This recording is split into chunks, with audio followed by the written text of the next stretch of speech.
Did you see this? That Monica Lewinsky is going to change her name? No.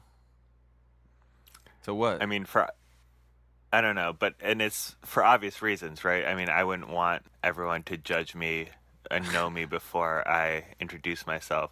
But I just looked at a calendar to I was like, well, isn't it a little late for her to do that? And I checked my calendar and it's like it's October already. Isn't she more than a decade too late? Well, I was just thinking about how the reason we haven't heard from Crespo from the 2004 Red Sox or way back Wasden is because they probably just changed their names. Wait, who the fuck is Crespo again? Crespo was the guy in 2004 who kept losing us games, who was like an enemy agent. Whoa. I had a visceral reaction to that name, but I actually have no Crespo. idea who that is. Crespo. Or way back Wasden. Way back Wasden. I remember him. Yeah, unfortunate name for him. Cross me up! Don't snap, don't breathe, just leave me up this skin. Well, shall we do this? Yeah, let's do it. And baby begin! Phone, wallet, keys, David Ortiz. This is episode 5. Thank you so much for joining us, still being with us. My name is Sam. I'm here with my brother Max. Max, say hi. Hi, everybody. Let's see. It's Tuesday. That was quite the night last night, Max. Yeah, it's quite the night, Sam. Were you on board for the whole ride?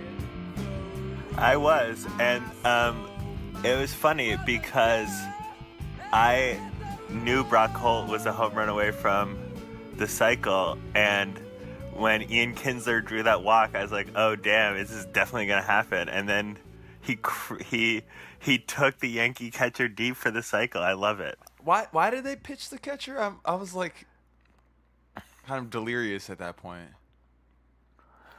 Well, Aaron Boone made a lot of interesting bullpen decisions last night. It seems like he had a fucking meltdown. A total meltdown. It was nice. And I feel completely vindicated because before the series even started, both of us arrived at saying it should be Devers at third and Holt at second. And it took Game 3 to finally do that, and we were completely vindicated. You feel totally vindicated? It's so funny because I woke up feeling totally vindicated. What a nice feeling. I mean, I would say this whole thing so far has gone down roughly how I kind of thought it would be. I had confidence going with Chris Sale. I had zero confidence in David Price.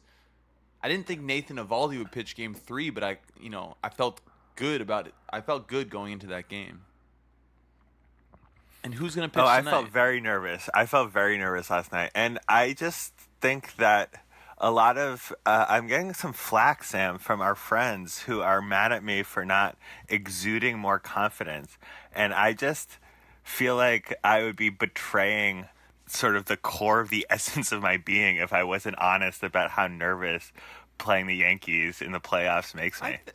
I think that's unwarranted flack then that you've been getting because you also have gone on record multiple times saying we're going to win 4 championships this year, and then that will create the internal crisis of capitalism leading to a revolution or at least the seceding. I just think that we underestimate how much people hate Boston, and that if we sweep the 4 major sports championships, then we will create the dynamics necessary for a revolution. Wait, but did you say if people will we be sweep? so? Say that again. You said if we sweep the 4 major championships? Yeah. See, that's why you're getting that flack then. You do deserve it. I can't believe you. Show a little bit of faith, a little bit of confidence. If. It's funny. I was really nervous because after Kavanaugh got a point, I was just like, this is so terrible. I can't believe this is happening. Everything is so awful. Like, of course the Red Sox are going to get run out of town by the Yankees. And then Kavanaugh gets confirmed, setting up for the Red Sox to have this major letdown. But then I talked to a leftist Yankee fan, which, I feel like there are some contradictions that we must embrace, and there's lots of them, but that one's a little much for me. But this person claims to be a leftist. Give them the benefit of the doubt. Also, they love the Yankees, and they're like, oh my God, I can't believe Kavanaugh got appointed. Now we're going to fucking lose the Red Sox because everything is fucking terrible. And that right there made me feel like things were going to work out. Because... Okay, I want to say a couple things pop into my head. First of all, there's no correlation between what happens in politics and what happens in sports. So don't forget that. These actually aren't related. But that is completely insane. If they are related, then what probably the defining moment in certainly our sports lives, and also one of the defining moments in our political lives, certainly like something that radicalized us, was correlated, and that's all 2004. As discussed previously on the podcast, the moment where politics and sports really did come to a head, and we all were sitting around deciding, do we want the Red Sox to win the World Series, knowing that George Bush will get reelected, or do we say we'll give up this 2004 World Series so that John Kerry can win? And we all made our decision, and we've lived with it ever since. That was the moment to show you that it's not gonna. You're gonna make sacrifices. So if there was never a chance Kavanaugh wasn't gonna be appointed, but you should have known that was the choice. Do you want Kavanaugh and the Red Sox beating the Yankees, or do you want some other fucking asshole and the Yankees beating the Red Sox? My feeling is we need to destroy the Supreme Court at all costs, and I think this will help. I think this will just push a few more people into my camp, and we're moving towards the threshold of what we need to really just topple that institution that makes zero sense. So I like Kavanaugh. I like the Red Sox. Does that make sense? I don't like Kavanaugh. I just like I like how close we are to regular people like our parents being like, yeah, let's get rid of this institution. It's undemocratic and horrific. No, I mean, I don't know. It does I do like this line of thinking because it does make me feel like there are Cubs fans who chose the Cubs over Hillary Clinton, and the Cubs are sort of annoying anyway, and then we get to really hammer them for this. But I will say that I have been pleasantly surprised by how much of a diversion this baseball season has been. I really have come to rely on these Red Sox as it's like at least going online and reading about something isn't terrible. Yeah, you really have. You've embraced this Red Sox season in a real vintage way. Yeah, these guys are my friends. I spent a lot of time with them. Well, what did you think about your friends so far? We're 3 games into this series against the Yankees. We're up 2-1. We have CC Sabathia versus Rick Porcello on the mound, 2 former Cy Young winners squaring off. CC Sabathia, I can't really place how I feel about going up against him in this game. Like, on the one hand, I feel like our hitters must know him by now. They've been exposed to him so much. He's been around for so long. I feel like I know him. Like, I know his pitches. So that should give us an advantage. But he's actually, I feel like he's a good playoff pitcher. I am, at this point, scared of CC Sabathia. I have seen him perplexingly completely outpitch what he's capable of at this point. What is reasonable to expect of him, I have seen him exceed against the Red Sox in big games before. That's right. And it makes me very upset, and I don't know how to explain it, because at this point, he is an overweight, overpaid old person with a substance abuse problem, and he should be fodder for the cannon of the greatest offense the Red Sox have ever assembled. But I've seen it time and time again. CC Sabathia has come out of nowhere to flummox our offense, and I'm concerned that might happen again. Though I do think that this would be a great win for us tonight. I do think that one of the reasons why Boone pitched his catcher last night is because he wanted to have the full complement of Dylan Betances, Britton, Dave Robertson, and Aroldis Chapman available tonight, so that if like all you really need is 4 innings from CC, and you can conceivably then turn it over to the bullpen for the rest of the game.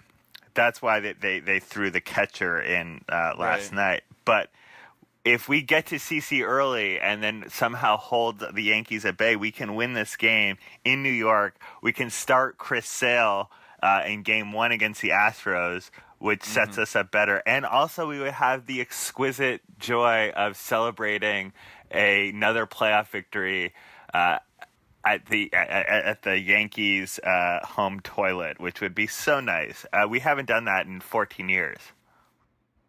Wow, that's right. Last time we played the Yankees, we clinched in Yankee Stadium, huh? Yeah. Well, I agree with what you said, that the thing that worries me about going up against CC Sabathia is that there's no way that I'm like, in thinking about this, there's no way that we should lose to him. But I've seen him in that situation before actually come out and pitch really well. So it feels great to have a safety net like Chris Sale waiting for Game 5. But I agree that let's put him on ice for Game 1 against the Astros. Although having just said that now, I'm gonna knock on wood and knocking on wood a lot. Looking ahead to Game 1 is bad form. Maybe should I edit that out? I don't know if you should edit it out, but like we should have an accountability process if we fuck this up. True. If it's winner take all Game 5, like I'll get all nervous again. Right. Listen, have you been in contact with our father through this playoff series? I spoke with him for the first time during this playoff series yesterday. And how did he sound? Engaged. Yeah. I spoke to him after Game 2, and he was apoplectic. He was beside himself. Yeah, it was a bad game. It really was. Did you see that Aaron Judge was blasting New York out of a fucking boombox, Sam? These guys are such goons. It's all just so crazy to me. Like, first of all, have you gotten a good look at Aaron Judge? He's like bigger than Gronk. He's like a true monster. You know what he looks like? He looks like the horseman at the end of Sorry to Bother You. He's like he looks 100% like half equine, and it's like his nose is really big and long. Like the front of his forehead sinks in like a horse's face. It's like, and also he's the size of a horse. It's not fair. It's not fair that the Yankees are fielding a team of mutants. But it's extremely off-putting. It's like they have like Bebop and Rocksteady, and, it's just like these guys are really bad. They're really bad men. You can just tell. Do you think that the Red Sox, for like karmic reasons, like, do you put any stock into the idea that we scored too many runs last night? No, because we scored the runs off of like singles and doubles. It's not like we had some explosion of power or something. It was just contact hitting from the beginning of the game to the end. So I think it's good. I think that's what gets people hot is singles and doubles. And I think that they, like, I heard Xander Bogaerts speaking about this, how in like Game 2, they were trying to like hit Tanaka out of the park. And then they really made a concerted effort to sort of focus on just good like contact hitting. And yeah, I think it was fine to. I mean, I don't think that we can say they're gonna do it again, or like it means that they're really hot. I think it's you basically can't script these things. You have no idea anything could happen tonight. So they could just get completely shut down by Sabathia, or they could have a explosion. They could hit 5 home runs. The Red Sox bullpen looks so good. Last night. Excuse me? Because. Yeah, you heard me right. When the Red Sox have a 13-run lead and only have to pitch 2 innings, I feel great. Do you remember Game 1, how you felt? Oh my God, I was experiencing like the full Stations of the Cross. There was I was like, Max, it's really important that you get on Twitter and you have a big presence during this game. And you just started texting me in the seventh inning, being like, I can't, Sam, I can't do it. I'm shaking. I can't do it. It was hard for me to tweet and try and like share myself with the world when all I wanted to do was recede into myself and hide. That Twitter, by the way, is Wallet Keys Ortiz, and on Instagram we're Phone Wallet Keys David Ortiz, where my brother Max should be having a big presence, maybe tonight in Game 4, but we'll see if the Red Sox, if they go to the so-called great bullpen in the 6th inning tonight, maybe he'll stop tweeting because he'll be shaking too hard. But hopefully not. I'm counting on you, brother. Did you know that Lance Lynn, who came in and gave up the bases loaded walk to Mookie and also the 3-run clearing double, to Benny, do you know that he came in and lost the last game of the World Series to the Red Sox in a similar situation? Wait, for which World Series? 2013, he was a member of the Cardinals and pitched very poorly in relief in the clinching game. Wow. Give that guy a ring. Give that guy a ring. I hope we see him again tonight, although I don't think we will. He's like, that's where the Aaron Boone went all screwy. He put that guy in when he who's like a long-term relief guy instead of what's his name who relieved him afterwards? It was 3-0 at that point. He could have kept the pressure on. There's no reliever that you're going to go to, no outs, bases loaded, Mookie Betts at the plate, which is like the right call. Some guy that is going to take care of that situation. Mookie's. I was so proud of the way we ran the bases last night. Me too. Gosh, Devers stealing that base. Devers stealing, on the strikeout. That made us. That allowed us to. And Mookie going score the first run. Oh my God! First to third. That really kept the pressure on. I think he's good. I was a little worried about Mookie in the first 2 games, but I saw enough last night that made me think that he's poised to have he could have a killer game tonight. And that's what's so exciting about him against CC to start the game. If we get first ups, so if we put the pressure on, we change the whole game right away. Oh yeah, if we could put 2-3 runs up in the first inning, I think that's before CCC can get settled down. Yeah. Oh, I think that'd be amazing. Although that's the thing with CC having been there so many times is that arguably he could just go in there and be settled down. He's saying things like, I've been here. They're all the same to me. All these games are the same. He's not going to be amped up. So we'll see. I think that when how like Borat used to call, or Ali G called former UN General Secretary Boutros Ghali. I call CC Sabathia CC Sabathia, and it's really fun. You should try it. Just add as many C's into his name as you can, and then say it out loud. I'll give that a spin later. I'll tell you what. I'm gonna save that one for a little bit later. CC Sabathia. Okay. Try it. I'm gonna spare the listeners too many C's. I think we should win tonight, Sam. And I also think we need to talk about what happened at the last Celtics preseason game. I think we need to talk about the Celtics preseason struggles because it's real. I would also like to talk about Brad Marchand of the Bruins basically crippling another man and how it's really galvanized the team. We have not really hit the Bruins yet. That would be a great introduction into the hockey season. So I love that. And I want to look forward to what could be the biggest regular season game of the season this year. I mean, against the Chiefs on Sunday. So let's. Do you think we're gonna win that game? Do you feel confident? Let's start there, and then we'll go to the fighting of the violence of basketball and hockey. I am not confident, and I don't think we're gonna win that game. I think it's really unfortunate. I think we just started to hit our stride, and if we had maybe 2 more games before this Chiefs game, then it would be a different story.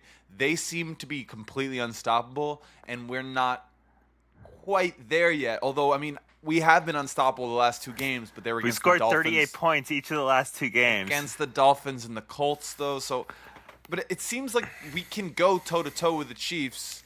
And it's in Foxborough, right? Yep. So I'm not saying we don't have a chance. We definitely have a chance, but I'm not confident like that we are going to take care of business. I think there's no taking care of business against the Chiefs on Sunday. I think they're going to be able to score at will, and the question is, can we match them? Can we steal some yards on special teams that will then, turn into 3 points here or something, or like take away 3 points from them there that will then end up being the difference of the game. I mean, the Chiefs have the best special teams in the league, so this is concerning. But listen, you who claim, right, that the Patriots' slow linebacking core is a moral issue of our time on par with the Red Sox bullpen or defeating Zionism, which I think is, a provocative argument and one that I'm willing to hear out. I will say that I've been thinking about how our secondary is constituted. And we have a bunch of good safeties and cornerbacks better than our linebacking core. And I think against a team like the Chiefs, which is contain and keep that guy in front of you. Which guy? Mahomes? No. Mahomes. And that having like a dime package that is competitive puts us in good position. And we might be able to stop them. It's true. It's true. Gone are the days of like Belichick's 3-4 defense with 4 linebackers on the field and 4 defensive backs. It's definitely going to be we're in nickel package from here on out, maybe dime. But the problem is we got to put a guy on Kareem Hunt, their speedy running back. Yeah, it would be great if Jamie Collins were still on our team. Right. Or just we had some kind of maybe that guy. Yeah. Bentley didn't get hurt. Bentley seemed fast. We need someone's going to need to cover Kareem Hunt because I feel okay about Chung going up against Kelsey, their all-pro tight end guy, or in Stephon Gilmore against Tyreek Hill. Tyreek Hill. That guy. We're going to need to double him. We got the McCourty twins. Jason McCourty is probably my new favorite player. Yeah, he's so cool. And his twin brother, Devin, playing next to him in safety. What a great thing. It's so fun. Can't be said enough. So you're right. Our secondary is – it could be that in football in 2018, linebacker is the least important of the defensive positions because you need to pressure the quarterback and you need to be able to stay with receivers and big tight ends like that. So I don't know. Like maybe we're doing a thing where we're just throwing out 5-6 defensive backs and Dante Hightower – is just in Kyle Van Noy are the 2 linebackers or something like that. But I don't think the Chiefs will be able to stop us, and I think we have a chance of winning this game. And I think if we do, the response will be like the Patriots are back, and we'll have that target on our backs again, and everyone will pick us to win every game from here on out. That's probably true. If we win this, we will be favored in every game from here on out. Is there part of you that doesn't want to win this, that feels like it'd be better for us if we kind of fly under the radar a little bit longer this season and kind of keep everyone's sort of focused on the Chiefs? You want to just announce to the whole world that we are the team. We're to beat 3-2. still. I don't want to fall to 3-3. I don't want to be chasing playoff positioning. I want a first round bye. Yeah, me too. I want to win this game. I want to win it bad. And I think we could. The thing that I think, again, I see this game being a shootout. I see it going back and forth, and I see it coming down to the last 2 minutes or something, and that actually gives me incredible confidence because our old pal Andy Reid is going to be the one managing timeouts and end of game decisions again for the Chiefs. So I think that he has his glaring weakness, his fatal flaw of just being a complete dumbass at the end of games, managing time, hasn't really reared its ugly head yet because the Chiefs have just been blowing people out. But I think if we can go toe-to-toe, blow-to-blow with them for the first, 3.5 quarters, then they might they'll flinch first. I think that's true. Speaking of not flinching, Sam, did you see what happened with Marcus Smart? Of course I saw that. I mean, how about Yeah, that? I just think like you know how one of the ways the police always lie is they have created this thing called suicide by police, whereas in like they kill you, but like they think that you tried to like get them to kill you, so Oh. they create this thing called suicide by police. Not like Sandra Bland where they like probably kill her and then they actually just say that it was suicide. You're talking about like No, I'm talking about like the coroner can rule a death suicide by police, oh, like a mentally ill person has like and- like a pipe in Brooklyn, like in my neighborhood. exactly. They'll And call that suicide by police rather than excessive force by police, or like the police have no training on how to deal with people having mental health episodes, so they kill them. I think J.R. Smith was attempting to commit suicide by Marcus Smart the other night. I think this is the same guy who had that like well-documented public meltdown in the NBA Finals game, right? And he's been That's so right. despondent ever since. Like LeBron James is like so flabbergasted and pissed off. He moved to the other side of the country to be further away from him, and like this meme of him destroying the Cleveland's chances in Game 1 hasn't gone anywhere, and he just has nothing. He feels despondent. well, the thing is, first of all, he's a fucking bad man and he always has been like that. And the reason Marcus Smart was that he didn't pick a fight with Marcus Smart during that preseason No, game. he picked like, a fight with Aaron Baines, your right, friend. which is arguably like more insane. But the reason why Marcus Smart went completely apeshit is because they have beef in the past when J.R. Smith shoved Al Horford from behind while he was going up for a layup or something, and Smart like took a swing at him. Then Marcus Smart hates J.R. Smith, and I do too. I mean, anyone that Marcus Smart hates, I hate. I love Marcus Smart so much, and when it got me so amped to see him go after J.R. Smith and need like both Jason Tatum and Scary Terry Rozier to hold them back. Yeah, they just like kind of fell into a puddle. Cute. I mean, a part of me just wanted to like let Marcus Smart oblige J.R. Smith and end it for him, because I feel like, you know, like J.R. Smith is sort of like that Tom Waits song, "How's It Gonna End?" And like Under the Samurai Sword of Marcus Smart is a pretty good ending for him. True. Yeah, I mean, did you see Smart in the press conference afterwards too? He just like He was I was like, furious. and I was legitimately afraid for anyone who crosses his path. He seems, I mean, he seems like a man who has nothing to lose and will put it all on the line. It's inspiring. I'm so glad he's on our team. I'm so glad is. he's on our team. And he had a pretty good preseason, which you can't really say about too many other players on the Celtics. Yeah, pretty bad preseason for everyone. But I'm going on record right now. Marcus Smart is going to have his best three-point shooting season of his career this upcoming season. And it's going to completely change the dynamic of our team. Did you see that Terry Rozier's father, who has spent Another victim of the prison industrial complex. 92% of his life, or Terry Rozier's life, behind bars, got to see him. I did. I will Certainly tell the story.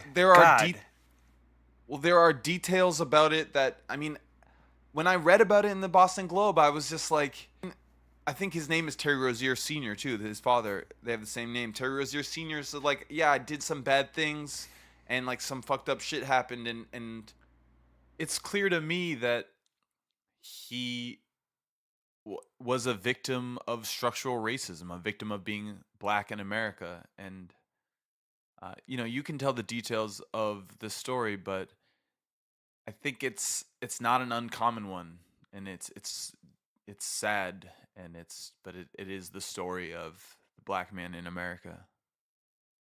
Yeah, I mean, I think there's this like insane and pernicious myth about the how black people don't value families, but no one ever talks about how the prison industrial complex and racist policing break up the black family more so than any other factor in this country. And Terry Rozier is just one example. And it was like really a nice story that he finally got to watch his son play basketball, but it just makes me really upset and sad to think about how many families have been ripped apart through the prison industrial complex and the new Jim Crow. Yeah, and I mean, this guy, like one of the details in the story that was just glossed over is, so Terry Rozier Sr. has been in jail, has spent like, I don't know, 28 of the last 30 years in jail, and he's been released since August, and he's like working 14-hour days now. Like, and Terry Rozier bought him a house, like a nice, like modest house, I said. But I'm just like, what the fuck is wrong with our country that no one should have to work 14-hour days, 12-hour days, 10-hour days, and it's like this. It's just so sad to be like, to imagine someone in jail, like reflecting on poor choices that they've made, and maybe like, in circumstances that were, assumingly impossibly hard one way or the other, and just to like be looking forward to freedom, the idea of freedom, being in control of your actions and stuff, and just to come out and just like be thrown into like back-breaking 12-hour work days. This country is sick. And it's nice that someone like Terry Rozier Jr. is a transcendent athlete who has a Puma endorsement, like a Puma contract, and plays for the Celtics, and is like extremely charismatic and fun and gifted. But it's like Jaylen Brown talked about, like, Jaylen Brown talked about the racist education system, and he was like, it worked. It was fine for me because I'm Jaylen Brown. I'm an incredible athlete, but I just think about all the people that I went to school with who happen to not be like transcendent athletes, and what happened to them. So a lot of people are in Terry Rozier Jr.'s shoes, in terms of having like parents caught up in the system, but they are not millionaire basketball players, and like my heart goes out to them also. I think that's well said. I think we should probably leave it there, though I did want to talk about hockey and how crazy of a game hockey is. Like, I just feel like we need to talk about hockey because it's like football-sized dudes with knives strapped to their feet on a frictionless surface carrying tree trunks around and smacking a like projectile at speeds that exceed 100 miles an hour. It's like a very intense thing, and it's something that we should spend some time discussing. But I think we should save it to the next podcast. Oh, really? Yeah. Well, I wasn't quite ready to switch away from I just wanted to ask you, first of all, I'm not worried about timing. I don't think we should keep these podcasts short. You do? I mean, I have to run in a minute, but I don't know. I think like we did get some feedback that said keep it short, and we got some feedback that says no, your witty fraternal banter is what keeps me going. Like, let's let it ride. And I think every feedback that we've gotten a piece of feedback that was like a preference in the other directions. I think we got to just go with our gut here. Although keep the feedback coming, please. It really is incredible for us when we do receive feedback. So please send us emails. BostonBrothers617@gmail.com, or tweet at us. Wallet, Keys, Ortiz. Max, I want to talk about hockey. I want to ask you, because of our underwhelming preseason, do you think that we should adjust expectations for the Celtics team in the regular season? The expectations are really high. We're expected to be the best team in the East and to basically like cruise, but we really struggled in the preseason. Are you adjusting your own expectations? No. You just no. Like, I it's don't hard think to the tell. preseason. I don't watch preseason football. I mean, in part because I'm trying to wean myself off of football in general, but also because it's completely meaningless and is not a good barometer of what the season's going to be like at all. Even like September football, October football is not the best barometer. But I certainly like would never take stock in a preseason football game, and I think the same goes for basketball, right?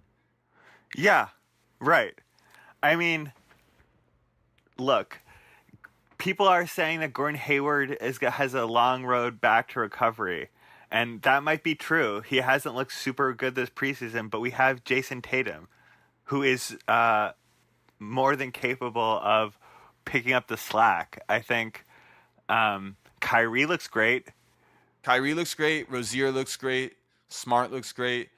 Brown and Tatum didn't look. I mean, they had moments where they looked good. They also, like, as a team, we're not shooting that well from three. You know what also concerns me? The one player who also looks really good is like the one player who he's the guy I'm most nervous about this season, Marcus Morris.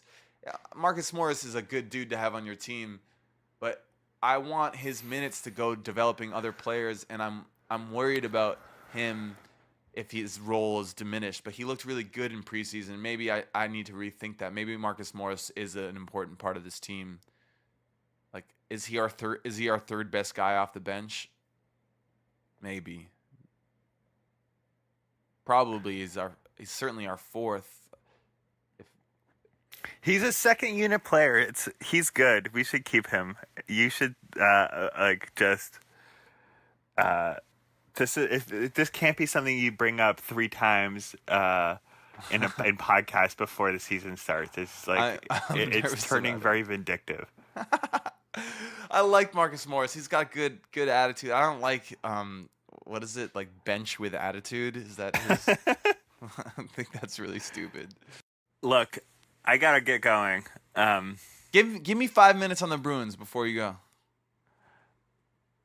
Well, we have this player, Brad Marchand, who is famous because he does this weird thing where like he does something irritating. He's very small, but he plays much bigger, and he's very irritating. That's what I think his defining characteristic is. Brad Marchand was the one who was licking players. Yeah, and got like cease and desist orders and like kept licking people.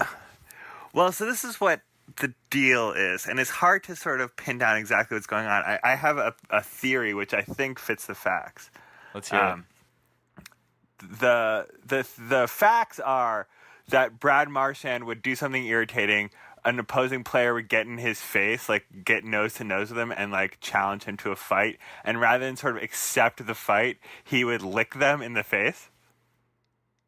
Right, those are the facts. Those are the facts. Let's hear my the theory is that Brad Marchand was doing this to sort of like show everyone how comfortable and secure with his own sexuality he is, and also at the same time expose how insecure with their own sexuality the opposing players were. Because if you're competing with someone and they lick you, you just can if you're not worried about like having to show everyone how not gay you are, you can just like let that slide off your back.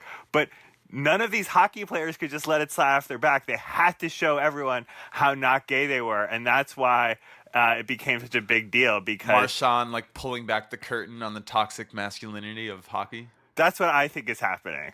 That's a very generous interpretation. Well, thank you, Sam. I'm I appreciate you recognizing my magnanimity, which I agree knows no bounds. But that's a good characteristic. You should no. Anyway, Brad Marchand, we were like getting blown out in the first game of the season. We were getting blown out like 6-0 to the Washington Capitals, who were celebrating their championship unveiling. They won the cup last year, and they were having like a banner party, and they were just like destroying us.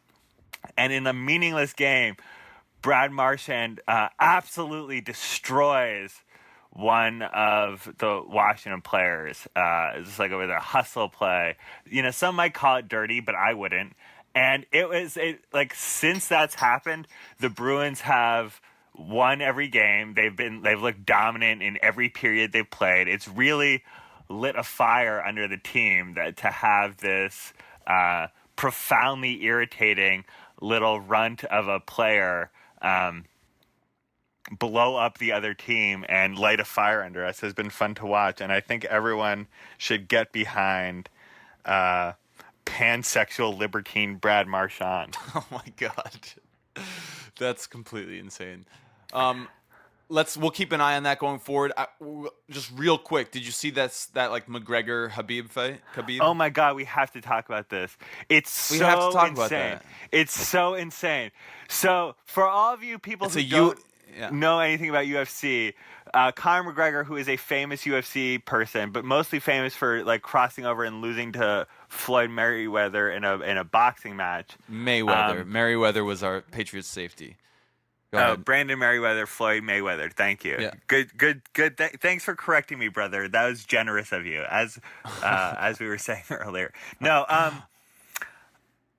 it was crazy. It was really so McGregor. Keep going about McGregor. He's like got arrested at Barclay last year for basically trying to start some weird brawl that with Khabib's entourage. McGregor is a racist, a notorious racist who said racial slurs to this Muslim fighter before their match, then got his ass beat, then managed to start a melee with his entourage, and it's like people are somehow taking his side. If you are a racist and you call someone racial slurs and then you get punched in the face, you're like, there's no problem here with I don't understand why people are like clutching their pearls or wringing their hands. A racist got his ass beat, and this is cause for celebration, or it should be. Yeah, I mean, the fight itself, without a doubt, is very vindicating, and to the extent that you can celebrate just like sheer violence like that, which I think we can. It's okay. But after the fight was over, Khabib kind of like jumped over they fight in this cage, but it's not like sealed, so he jumped over the cage and started fighting someone in McGregor's camp, and then someone in McGregor's camp who said something racist. Yeah, and it just like turned into this like kind of chaos brawl. And yeah, Khabib, who is undefeated and is like the superior fighter now, is kind of under a lot of scrutiny, and somehow McGregor's just like history of racist and violent outbursts are kind of. Yes, I think we're seeing Islamophobia rear its head. I think UFC is not equipped to deal with like systemic racial problems, and is at best unwittingly upholding white supremacy. But they need to. Last I heard, the UFC administration is withholding Khabib's check because of the ensuing melee after the fight, which I just think is so ridiculous. If someone calls a black person the N-word and then that black person punches that person in the face, both parties were being violent, and the black person was just like using a reasonable amount of violence to protect themselves from the violent white person who started it. And that, they need to give this fighter his money, and they need to do something to rein in Conor McGregor, because it seems right now like he is being rewarded for being a racist, and that's bad. The last I looked, there was like a headline that was McGregor suspended a month by UFC, and I was like, oh, that's interesting. There is some. And then I kind of like read through it, and it's like a medical suspension. They're just like, you got your ass beat so bad that you're not allowed to fight for a month because. So, yeah, I think his I look forward to seeing his like racist behavior punished some more, and I look forward to a day in our where our just like that behavior is socially unacceptable. Yeah, and I think we should fully embrace this Khabib and his without a doubt. like He's righteous, his righteous fists, which vanquish the racist. I think that we should treat this as like a banner day for society. The last thing I wanted to talk about, which we should have talked about back during baseball, but this has happened since we last spoke. Stephen Wright, the Red Sox bullpen knuckleballer, who, to be clear, was the only player in the bullpen heading into the series that was worth a damn. You know, in his last 10 games, he had like a .46 ERA. Yeah. Which is way better than anyone else in the bullpen had. He had to, he hurt his knee before game one and had to like be dropped from the roster, which created a spot for Alan Embry, who's 48 years old and no longer effective. Heath Hembry. Yes. Who is not Alan Embry and is not 48 years old, but is also not effective. Might as well be, yeah. Which pissed me off, you know, I was very upset to see Heath Hembry on the postseason roster. I was disappointed that Stephen Wright wasn't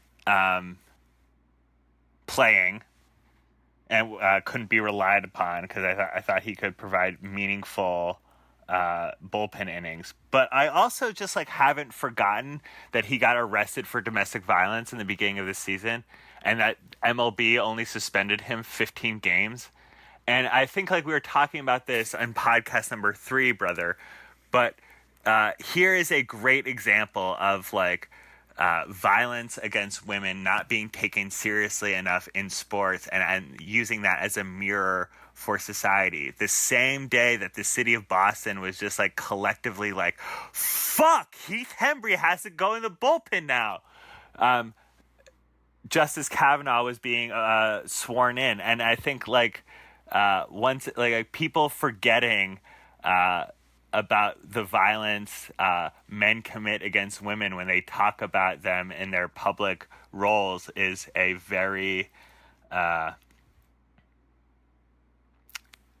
it's an epidemic level problem, and we saw a clear reminder of that when the way people talk about Stephen Wright. They forget completely about what happened in the beginning of the year, and Brett fucking Kavanaugh. Maybe like Kavanaugh, they didn't forget, and they just don't care.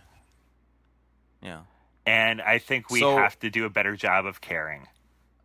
We have to do a better job of caring across the board, and we should. It's sports is a really interesting and potentially powerful place to give a shit about that kind of thing. If the leagues themselves aren't gonna dole out punishment commensurate with the crime of violent domestic abuse and violence, then we as fans should be booing them and not buying their jerseys and basically protesting that they're being allowed to play in the sport instead of just forgiving it. And you're right, it's an epidemic level in society, and because sports mirror society, it's prevalent in all 4 sports. There's people who are repeatedly accused and guilty of committing horrible domestic violence, and they're just kind of allowed to get a pass. Every single time we mention these people, you can say Stephen Wright, the knuckleball specialist with a good ERA and the abuser of women. In that they basically you shouldn't refer to him. I don't want him on our team. I don't want to root for a guy like that. I don't want, in rooting for my team, to even by association be rooting for that. But yeah, I think we'll have to explore this in depth more going forward. Hey, one final thing. And it pertains to our podcast. Last week, you were saying, you screaming Yankees suck. Growing up, screaming Yankees suck in people's faces when they were wearing Yankees hats was sort of the intellectual predecessor to, Antifa tactics of raising the social cost of being a public bigot. Did you see that Peter Gammons, the former writer for the Boston Globe and also just one of the more respected baseball writers, compared all the people cheering Yankees suck in Fenway Park to the people at Trump rallies saying "lock her up," chanting "lock her up"? Right. Whereas Peter Gammons is a octogenarian. Like, I don't know. Like, when I was a little kid, like a like barely sentient kindergartner, Peter Gammons was old. And now I'm supposed to like take his takes on politics seriously. I've been sort of like, he like retweets Politico and MSNBC. I'm not really super interested in his political analysis. Right. I do think I'm right and that he's wrong. I do think that like it's not the intellectual predecessor. It's just like perfectly logically consistent. Like, I was trying to like drive up the cost and send the evil Yankee ideology underground. And I think that's what Antifa does with white supremacist groups. Speaking of white supremacist groups, have you seen Brett Gardner, the Yankee center fielder? Tell me about him. Well, he's a skinhead. Like, he's a white man with no hair. And I think, like, you can maybe just chalk that up to, like, the Yankees' draconian grooming policies. But I'm very uncomfortable with how frequently he flashes his completely, like, shaved head to the camera and, like, sort of, like, leans forward and lets the camera know that he's, like, a fucking skinhead. It sort of like drips with crypto-fascism when I see it. And I think that we need to investigate this. Like, it's too bad that the Anti-Defamation League has just fully embraced anti-Palestinian racism and doesn't do white supremacy investigations anymore. But like, maybe the Southern Poverty Law Center or something. Like, does anyone know about Brett Gardner's affiliations? If so, please get in touch with the podcast. I mean, we know he's a Yankee, so we know he crosses picket lines, and it's not good already. But yeah, he's New York. He's like a Yankee imperialist picket line crossing skinhead. I think there's probably some like dirt we could dig up on him. Wow. Yeah, so please get in contact with us if you have any information about that, or if you have any other anything else you want to just let us know. Please don't hesitate to us. Max, this has been so fun. Thank you for squeezing this in. Yeah, brother, I love you. I'll talk to you real soon. Okay, I love you. Thanks for listening, everybody. Phone, wallet, keys, David Ortiz. Wow, we did that together at the same damn time. We were good.